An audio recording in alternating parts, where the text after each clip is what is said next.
Bilirsinizmi niye tanışlarınız paylaşımlarınıza beğenme koymur? Bu onların görmemesi veya vicdanı olmamasıyla bağlı değil. Hayır, onlar görür, okuyur. Belki de siz değiller. Ama beğenme bu itiraftır. Başkasının uğrunu itiraf etme ise hiç de asan değil. Senin inkişafın onlar için ayna kimidir. Biz aynı yerden başlamıştık. Biz niye o irəlilədi? Her paylaşımın onlara yetmediklerini, yarımca kalanları, bitirilmiş imkanları hatırladır.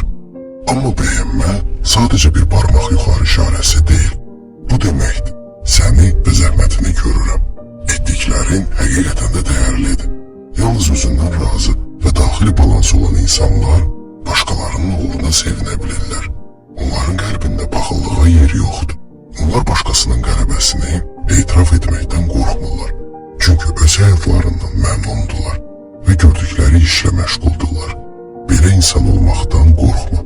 Gör, dəyərləndir, dəstək ol ve dünya sana eyni şəkildə